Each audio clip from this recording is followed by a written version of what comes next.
Olá, sejam bem-vindos a mais um Ed Talks, aqui a bordo do veleiro Cat, família Schurman, e hoje tem um bate-papo aqui, um colega, a gente já chegou a conversar, ele é até colunista do Ed News, envia conteúdos pra gente, pro Ed News, David Schurman. Tudo bem, David? Tudo jóia. Aqui ao Live Prazer, Ads, um prazer Ed estar aqui com News. vocês. Prazer. Prazer. Muito obrigado por nos receber. David, queria que você contasse um pouquinho sobre o projeto do seu livro, né? Dessa parte do livro e todo esse processo. Mas antes, para começar, queria que você contasse um pouco da sua história. Então você saiu para navegar ali em 87, a família toda a bordo, né? E acabou pulando ali, dropando ali na Nova Zelândia para estudar cinema, televisão. Como que foi isso na sua vida? Como foi esse processo? Poxa, é isso que eu quero fazer. Você no momento estudando EAD, né? Verdade. Numa época que nem se pensava. Isso, né? E aí, como que você buscou tanto conhecimento, informação e falou, putz, é isso mesmo que eu quero fazer, e buscou lá essa escola de cinema na Nova Zelândia? Cara, foi uma coisa muito natural. Quando a gente partiu do Brasil, né, nos anos 80, eu via meu pai tirar fotos e minha mãe escrever. Né? Minha mãe sempre foi autora, meu pai gostava de tirar uma foto, outra. E eu olhava aquilo e era contador de histórias. Eu sempre fui muito falador, muito contador de histórias desde pequeno. Nem deixava, coitado do meu irmão falar, falava por cima dele. E a minha infância ali, minha juventude, nós passamos 3, 4 anos no Caribe. E o único entretenimento que nós tínhamos, sem ser música e livros no barco, era ir para o cinema. Sei. Então a gente ia para a terra, nas ilhas, e assistia filmes. E o bacana, cara, é que eram ilhas diferentes. Então, ilhas de colônia francesas, ilhas de colônia inglesa, americana. Então, cada filme era do seu país. Então, aquilo começou a me influenciar de assistir quando a sala ficava escura e aquela magia aparecia na frente, né, na tela. Eu falava, caramba, que legal isso aqui. E era meu entretenimento favorito. E aí, eu escutava as pessoas falando, mas a vida que você vive é uma vida de cinema, né? A sua vida é uma história incrível. Claro, quando você é moleque, você acha que é normal, todo mundo vive dentro do barco, todo mundo tem essa vida. E aí eu comecei a me interessar, comecei a ler muita coisa, né? Depois de assistir muitos filmes, comecei a ler muita coisa. E quando nós passamos no Canal do Panamá, era um porto livre, eu convenci meus pais de comprarem uma câmera. E naquela época, a grana era muito contada, né? A gente não tinha patrocínio, não tinha nada disso. E aí eu fiz toda a pesquisa, tal, pô, essa câmera 8mm aqui de vídeo, eu acho que a gente consegue fazer umas histórias. E aí comecei a fazer o meu primeiro pitch de venda. Né? Eu fui lá e fiz meu pitch falando assim, olha, a gente vai registrar as viagens da família para os meus pais. Eu com 13 anos. Quem sabe depois essas imagens podem ser usadas para alguma coisa. E aí meu pai, que tem uma visão de negócio muito boa, fala assim, pô, vamos investir. Mas só dá para investir nisso. E aí a gente comprou a câmera, eu fiz meus primeiros pequenos documentários, cruzando o Canal do Panamá, Galápagos e tal, à medida que as viagens iam indo, e eu fui autodidata.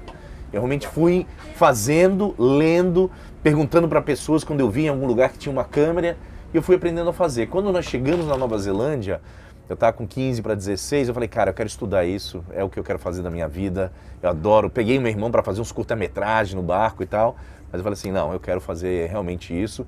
E aí fiquei na Nova Zelândia para estudar cinema e televisão, me formei com 19 anos e já fui contratado para dirigir programas de televisão naquele país. E aí fiquei 6 anos lá, antes de receber um convite dos meus pais de novo, falando assim, vamos para uma outra? Falei, porra, não. Aí não, esse convite não dá para dizer não, mas aí vamos fazer um negócio. Vamos filmar tudo, vamos fazer um plano, né, para quem sabe a gente pega uma televisão no Brasil para nos ajudar, tal. Foi aí que a Globo entrou, né, a série no Fantástico, e aí a gente começou a fazer e daí é só história. E como é que foi essa experiência? Então ali logo começando, né, gravando mais para uma TV, algo mais regional, Nova Zelândia, de repente você volta e vai direto para a Globo Fantástico. Como é que foi lidar com esse grande público, né, acessando o seu conteúdo, a sua obra, a sua arte, tendo acesso a milhões de pessoas? Como é que foi essa experiência? Cara, e na verdade eu nunca parei para pensar nisso, né? Na Nova Zelândia é um país pequeno, 3 milhões de habitantes na época, né? O nosso programa, a gente ganhou vários prêmios por ser um programa para jovens, era um pouco como um Fantástico para jovens. Quando eu cheguei no Brasil, eu não tinha noção do tamanho que era o Fantástico, a Rede Globo na época, que era um dos programas de maior audiência no país. E aí eu sentei para os meus pais e falei assim, qual que seria, né, um lugar? Todo mundo fala, não, seria legal nesse programa, no Fantástico. E aí eu fui conversar, né, eu e meu pai fomos conversar com um cara que estava começando a ser o diretor de jornalismo, ainda não era, que era o Schroeder. E aí eu sentei com o Schroeder e falei assim, cara, nós vamos fazer assim, só que eu vou filmar tudo em filme, em película.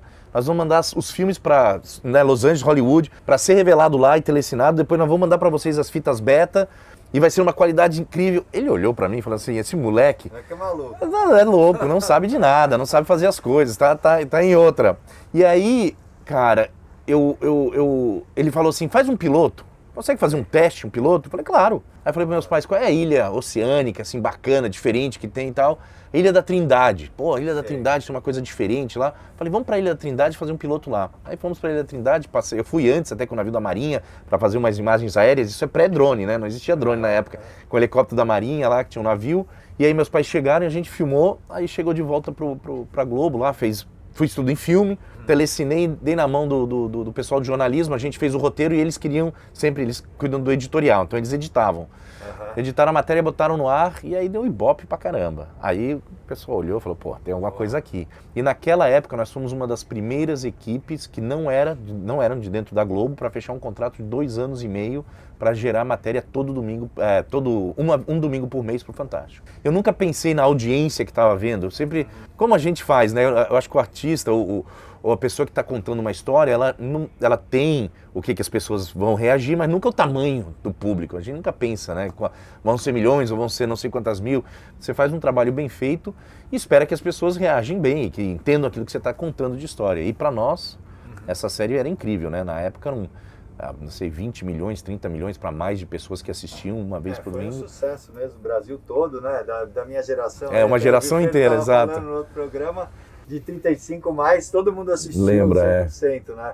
Mas aí veio o cinema, né? Na Sim. sua vida também. Você falou, pô, minha pegada é mais o cinema, a emoção e tal. E a gente também tem o lançamento do livro, né? Da inspiração à tela. E como é que foi essa experiência de rodar o filme, de produzir o filme, da ideia? Conta pra gente do sonho. Poxa, como é que eu vou fazer? Você se inspirou um pouco no livro. Claro, no livro da sua minha mãe, Tem um lado muito emocional. Tem. Né, do processo do Veleiro Cat, que nós estamos aqui, né? Para mim também traz muita emoção. Legal. E como é que foi esse desafio também de, poxa, eu vou contar essa história que é tão perto, né? Tão íntima. Perto. Como é que eu vou fazer para contar essa história de uma maneira legal? Como é que foi esse filme, esse desenvolvimento? Cara, eu sempre tive um sonho de fazer ficção, né? Eu estou há 25 anos quase fazendo documentários, desde pequenininho ali, e eu sempre tive e me preparei para fazer ficção. Então fiz muitos workshops. Quando eu me formei em documentário e ficção, nos dois, né? E aí eu sempre, vai ter um momento certo, vai ter um momento certo. Aí você vai dar a volta ao mundo, aí você vai fazer essas viagens malucas. E eu nunca me esqueci, um grande mentor meu um dia falou, Dave, primeiro filme, faça de algo que você conhece muito bem. Que você não vai precisar pensar tanto sobre a emoção, sobre como é que é, né? Isso vai vir naturalmente e você vai poder concentrar no filme que você está fazendo. E quando surgiu, né, a história da minha irmã, eu já queria contar há muito tempo a história dela. Só que daí meus pais falaram, não, nós não vamos contar para não expor ela, porque existia muito preconceito contra o vírus do HIV, contra pessoas com AIDS e tal. E aí virou o nosso pequeno segredo, né, dentro da família. Esse era o nosso pequeno segredo, que era um grande segredo. Tanto é que o nome do livro é esse e do filme também é Pequeno Segredo. Meus pais esperaram, quando a minha irmã veio a falecer, infelizmente, minha mãe, para lidar, né, com a dor, ela foi escrevendo, e nem era para virar um livro, era na verdade para ela, né? Maneira de uma terapia, de lidar com a perda de uma filha. Mais que um diário de bordo. Era uma coisa muito dela. E quando eu brinco com a minha mãe, nós somos artistas da família, deixa eu ler o que você está escrevendo. Ela falou, não, mas não é para ninguém. Quando eu li, eu pedi... porque também é uma licença, não é? Nossa, não é algo que é aberto. O coração dela, né? Exato. Que você vai acessar, né? Aí eu insisti uns meses, ela falou, tá bom, você vai lê aí. Aí quando eu li, eu falei, cara, você tem que compartilhar isso com o mundo, que é uma história de amor, não uma história, né, de perda, e sim uma história de amor, de batalha, de tudo mais. E aí... Um ponto importante, desculpa te claro. interromper, mas no filme você conseguiu, né, pela fotografia, sempre colocar, né, até o diretor de fotografia te desafiou, falou para tirar as rodinhas e você falou, poxa, então vamos fazer com a luz contra. Né? Tá aqui o nosso diretor, tá? Eu quero ver o desafio do Johnny gravar com a luz contra. Né? Exato. E como é que foi isso? Porque você passou uma energia de uma luz diferente, né, pro filme. A meta sempre foi, eu falo, né, é um filme sobre a vida, não é um filme sobre morte. Muita gente fala assim, poxa, mas a menina morre no final, né? Eu falo assim, sim, mas o que ela viveu que era importante e a vida dessas pessoas que foram tocadas por essa vida, né? Então, quando eu falei, tô pronto para fazer o filme ficção, que eu convenci a minha mãe dela escrever o livro, Daí eu falei assim, bom, se você vai escrever o livro, agora eu quero contar do filme, mas eu quero fazer ficção, não quero fazer um documentário, eu quero ter controle sobre essa história para ela não se tornar só uma história depressiva, e sim quase como uma fábula, né? Aí veio essa ideia da fábula, o que que é? Contra a luz, né? Você tem filmes como Árvore da Vida, né? Que tem essa luz e que é muito desafiadora, mas que fica solar, fica uma coisa clara, fica uma coisa colorida, fica uma coisa bonita, mesmo falando de um tema super difícil. Né? E aí isso mexe com o cérebro, né? Porque é fácil você fazer uma coisa triste e tirar toda a cor, deixar tudo mais sombrio, mais escuro, contrastado. Eu não queria isso, porque a gente estava falando de vida, mesmo falando de uma criança com HIV, perda e tudo mais. Então foram escolhas que a gente fez e que eu fico muito orgulhoso e feliz, né? De que a gente conseguiu colocar aquilo. Difícil, com certeza, mas eu tive uma escola muito boa no sentido de que eu estou contando sempre a história da minha família há muitos anos. Então eu tenho que me distanciar diariamente deles e olhar de fora como um diretor, não como filho. E aí isso faz com que você tenha esse privilégio dessa escola há mais de 15 anos, que eu estava já olhando nessa ótica, e ao mesmo tempo eu sei todas as intimidades e tudo que acontece. Então eu tive que fazer um pacto com meus pais, de que eles não iriam nem ler o roteiro, nem ver o filme até ficar pronto, para não ter influência deles. Eu não queria aprovação. Ah, pode, não pode. Eu queria confiança. Deixa que eu vou contar. Vou contar as partes boas e as partes ruins e as partes que eu acho importante. E eles fizeram esse pacto comigo, tanto é que meus pais assistiram a primeira vez uma semana antes do lançamento, alguns dias antes do lançamento, e foi... Nossa, minha mãe fala, ela assistiu 2 vezes o filme e não quer mais assistir, porque traz muita memória e muita realidade, né? Ela amou o filme, ela adorou a sensibilidade que a gente lidou, né, a equipe toda, com o tema. Muito difícil para ela, né? Extremamente, porque foi uma batalha, né, de toda a família, muito mais dela, né? E então foi muito bonito, assim, ela fala, cara, amei, é lindo. Ela assistiu a primeira vez, né, numa sessão particular, e depois ela assistiu na sala de cinema com a atriz principal, com todo mundo. E aí ela falou assim, tá, agora não me peça para assistir mais. Eu falei assim, tá ótimo, se você curtiu e gostou, ótimo, e vamos em frente. O mais incrível é que esse filme emocionou pessoas no mundo inteiro. Eu fiz uma sessão no American Film Market, no IFM, onde a gente colocou pessoas do mundo inteiro para assistir. Era muito engraçada a reação, né? Que você tem o russo todo sério e a lágrima correndo. E aí você tem os mexicanos, la nena se morreu al final, né? Mostrando, mas todo mundo, é universal essa emoção. Então eu fiquei muito contente que a gente conseguiu dosar. Claro, tem um drama forte, um drama com D grande, porque a vida, né, pode ser isso, mas fico muito feliz. E nessa história, no livro, você também colocou muita participação de todos, na importância de cada um dos principais ícones ali, né? Como é que foi desenvolver essa obra? Ficou bem coletiva, né? Eu senti isso, né? Todo mundo escreve, participa, dá sua opinião. Como é que é essa parte no cinema, de ter as pessoas, de escutar as pessoas, de não ser só um diretor mais autoritário, assim, nesse sentido, né? Como é que foi essa experiência de rodar o filme e deixar a galera trabalhar também nesse sentido de te desafiar também do outro lado? Eu acho que o cinema, pelo que eu sei, né, o cinema ele é algo sempre colaborativo, né? Sem o diretor de arte, sem o diretor de fotografia, sem o pessoal que maquinária, né, sem a pessoa que alimenta as pessoas para deixarem todo mundo feliz, um filme não funciona, né? É uma das poucas artes que ela é 100% colaborativa, né? Você pode pegar sua câmera e ir lá filmar alguma coisa e fazer algo, pode, mas se você quer fazer algo que realmente tem uma expressão maior e toque mais as pessoas, normalmente se torna uma arte colaborativa. A mesma coisa é o livro, né? Então eu venho sim, tenho uma visão muito clara do que eu quero, mas se eu estou contratando os melhores profissionais, eu quero a opinião deles, eu quero saber o que eles têm para alimentar, que pode ser muito melhor do que só a minha visão. Eu nunca perco o rumo, né? Mas eu me ajusto as velas para o vento, eu entendo qual que é o melhor ângulo. Isso eu acredito que faz de qualquer diretor um bom diretor, porque você está aproveitando a sua equipe. Então no livro foi exatamente isso, é o que eu fiz, né? Eu queria contar a história do começo ao fim de como é que é fazer um filme. Eu não tinha encontrado livros desse no Brasil, tinha encontrado excelentes livros focando sempre em cada sessão. Então esse livro não tem a pretensão de ser um livro, nossa, vai te ensinar a fazer cinema, mas ele vai te dar uma visão geral de como é que funciona, né? Do momento da inspiração, como vender o projeto e tal, e claro, e da minha experiência, né? Não é um livro que tem as verdades todas, é a minha verdade. E eu fiquei muito feliz que são 14 ou 16 pessoas, não me lembro agora, que contribuíram, desde a parte do ator, da parte, né, do diretor de fotografia, de direção de arte. Todo mundo quis falar um pouquinho da sua maneira, não sobre o filme, mas sobre o seu métier, que é isso que era importante do livro. Não é falar sobre o filme, não é um making of. Tem isso também, mas sim como é que é fazer cinema e a visão de cada pessoa, e que são pessoas do mundo inteiro. Esse filme tem, né, 80% da equipe brasileira, mas tem pessoas muito importantes do mundo inteiro, como a Bridget Brock, que é a production designer, que ganhou o Oscar por Moulin Rouge, foi nomeada por, né, Romeu e Julieta, e que topou vir fazer o nosso filme. É incrível. Agora, qual a importância você falou também do lado da emoção, da fé, né, do projeto. Como é que é difícil, como é que é isso, liderar e ter essa fé, vai dar certo, vou acreditar. Tá no livro isso, mas fala pra gente, como é que é essa sensibilidade de ir lá acreditar e saber que você tinha fé no projeto desde o começo? Desde o começo. Isso, eu acho que isso veio do aprendizado do barco, né? Eu sempre faço essa metáfora com o barco porque me influenciou a minha vida, né, toda a minha formação, de pegar tempestades, de chegar em situações super difíceis, e se você não acreditasse que você ia sair, era bem possível de você desistir, você, né, não está aqui para contar a história. Isso me condicionou a sempre realmente acreditar e colocar meta e trabalhar assim, cegamente para isso. Nunca acontece como você quer, eu falo isso claramente no livro.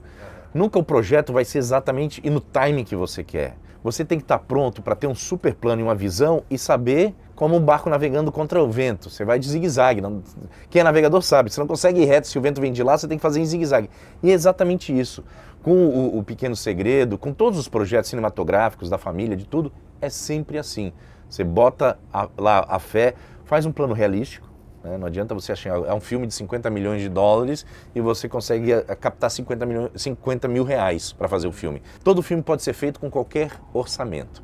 Então depende da tua realidade, você bota a fé, vai fazer e faz. O que eu sinto muito é que as pessoas botam todos os empecilhos antes de ir fazer, antes de acreditar no seu projeto. E aí nunca fazem.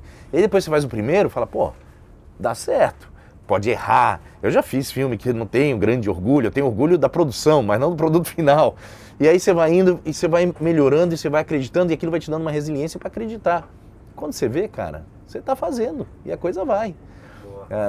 No meu caso, né, depois do Pequeno Segredo, abriu inúmeras portas internacionalmente, porque o filme lá fora foi muito bem visto. E estou numa produção agora para rodar na Jordânia esse ano e 2 filmes, mais um fora ano que vem e outro aqui no Brasil. Então, realmente as portas se abriram, o pessoal viu, né, como é que o resultado e nada mais do que, eu sempre falo, o seu último filme é o teu cartão de visita para o próximo. Inclusive você foi indicado ao Oscar, né, pelo filme. Isso, a gente foi indicado aqui no Brasil, selecionado para representar o nosso país no Oscar. Infelizmente não chegamos na final, mas aquilo foi um aprendizado enorme e, como eu falei, só de ser o representante brasileiro, todo mundo lá fora foi assistir o filme, né? Porque isso é difícil, às vezes, as pessoas assistirem um filme brasileiro, pessoas tanto de grandes estúdios como de pequenas casas de art house, que a gente chama, né?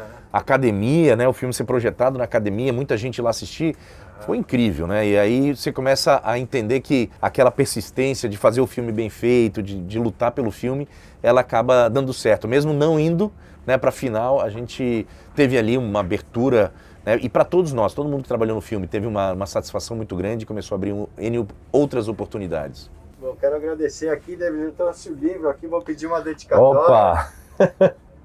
Para quem que eu faço? O Toninho Rosa, vamos ver. Toninho Rosa, que é um grande velejador, idealizador do Ed News, acho que ele merece, foi quem me ensinou a velejar também, Antônio Rosa.